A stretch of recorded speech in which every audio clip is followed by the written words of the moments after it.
Hey everyone, thanks for tuning in. I'm excited to have Ariocha Salas here today. He's with Move Money Safely and he specializes in capital gains tax strategies. So today we're going to talk about deferred sales trusts. Ariocha, thank you so much for joining me today. I'm really excited to have you here. Thank you, Seth. Thank you for having me. Right on. Okay, so I have some questions that I came up with, and the first one is what exactly is a deferred sales trust and how is it different from a 1031 exchange? Well, a deferred sales trust, unlike a 1031 exchange, a 1031 exchange is primary for an investment property. So where this differs is that we can use this strategy in your primary residence. Wow, that is And cool. So 1031 means you pay no capital gains tax when you sell your investment property, but when you sell your primary residence, you can only exclude up to $500,000 in capital gain. And if you're married, yes. if you're married, and so, but you're saying that there's a way through a deferred sales trust to not necessarily have to pay all of that capital gains Yeah. tax. So the key to this is deferring that tax. And this is a strategy that's been around actually for a very long time. It uses the tax code IRC 453. And what that means is if you don't receive the money, if you receive your money in installments, right, that as you receive money, you'll be paying that tax. So instead of you becoming a lender, so this doesn't mean that you sell your property and you become owner financing, right? A lot of people don't want to, they don't know the person that's buying their property and they sell a property, they want to actually have access to their money. But what we do here is we have our tax attorneys, and these are actually the ones that created the deferred sales trust 30 years ago. And what they do is they create a trust, and sole purpose of that trust is to invest on the seller's behalf. So what's done is the seller actually, instead of selling their property to the end buyer, they sell that property to the trust or the trustee. And that trustee then issues a note, let's say a nominal rate of 7% or 8% of the money that's going into the trust. So now your seller actually owns this note. The deferred sales trust or the trustee then sells the asset to the end buyer. The end buyer sells or actually pays the money to the trust. So your seller actually did not receive the money and therefore does not need to pay that tax right now. All right, that's really cool. So, can you walk me through like a real world example of a client who you've worked with recently who used a DST? Yeah, so there's a couple people. I mean, just comes to mind two people that we helped here recently. We had um, a lady that actually has lived in her house for 30 years and a 5 bedroom house, and she has 3 kids. One of them moved to Arizona, the other one moved to Nevada, the other one I can't remember where. I believe it was Florida, but she's grandchildren, different places. She purchased this house for maybe 500,000, 600,000 from top of my head, and it's worth probably $3 million. So that that $2.4 million in gain, she was going to have to pay a tax of maybe 800,000, right? And she didn't owe any money on the house, and that was stopping her from actually fulfilling her dream of actually living or maybe having a house in 2 different locations so she can live near grandchildren. Well, we were able to actually access the up to the basis. So that's that 600,000 that she initially bought that house, and she used that money, it's tax-free money for you, to purchase 2 different homes in 2 different locations. Now, everything that was actually gained, we moved it into the trust.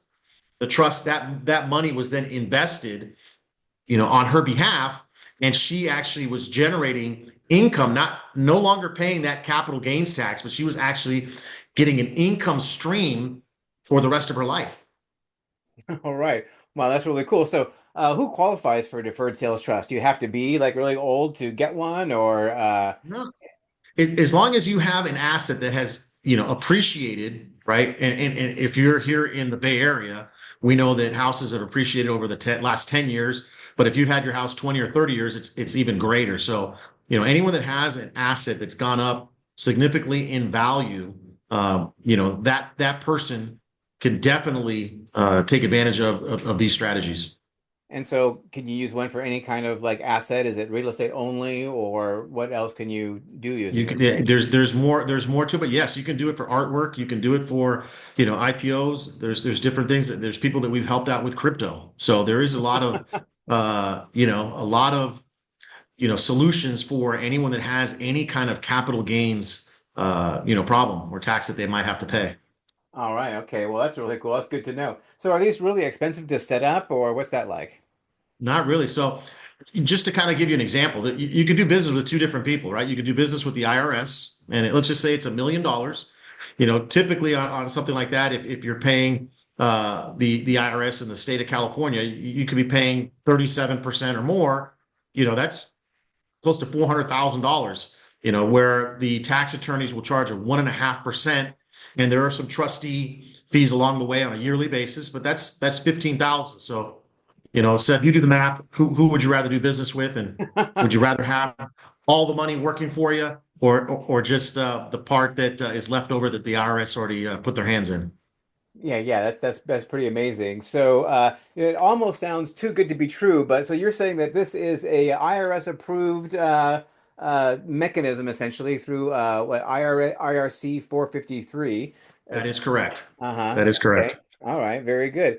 All right. So, how long does one of these take to get going? Like, if I wanted to like get going on this and sell a property here in the Bay Area, and then do a DST, how much extra time does it take to get that done? Is this something that can be done like in a week, or does it need We longer? can, we can work as fast as a week to 10 days. So this has to be set up prior to the deal closing. Now, so sitting down with a client and really making them understand, the basics of this, the concept of this, and then having them meet the tax attorneys and the trustees, that could take a week to a week and a half of information. But we like to, have a sit down with the client as you're getting the listing, either prior or during, at the very beginning part of you listing that property for sale. That way they have time to really grasp and understand the concept and what we're doing here for them.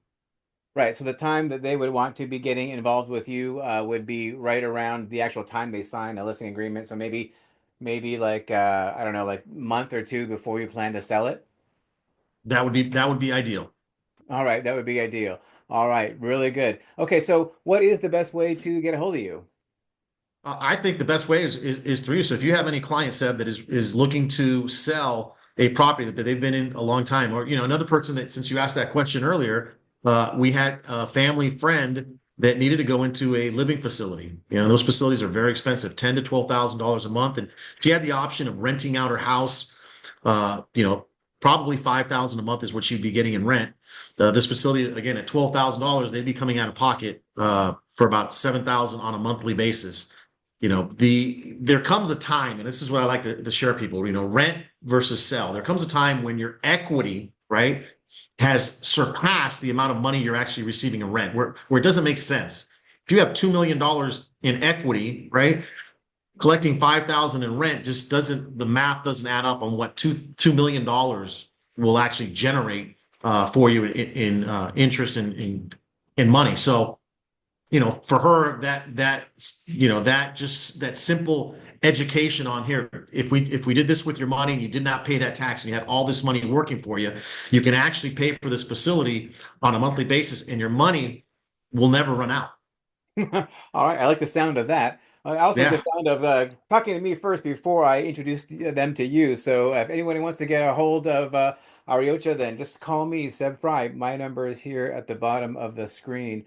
All right, Ariocha, that's all I have for this one. Thank you so very much. And I know that a lot of people really would benefit quite a bit from setting up one of these DSTs. It's a question that I get at least once a week, it seems like, this is definitely something that a lot of sellers are facing. So I look forward to being able to use you as a resource to help them figure out how they can, completely, I guess in many cases, never pay the tax, the capital gains Well, tax, right? I had a smart guy, and a friend of mine, and a CPA that told me a long time ago, with taxes, you want to defer, defer, defer, then die. Exactly. So All that right. that that's Well, with that's that the key to pleasant this. thought, we'll wrap up this conversation. All right, Aryosha, thank you so much, man. We'll talk to you soon. Thank you. All right, bye-bye.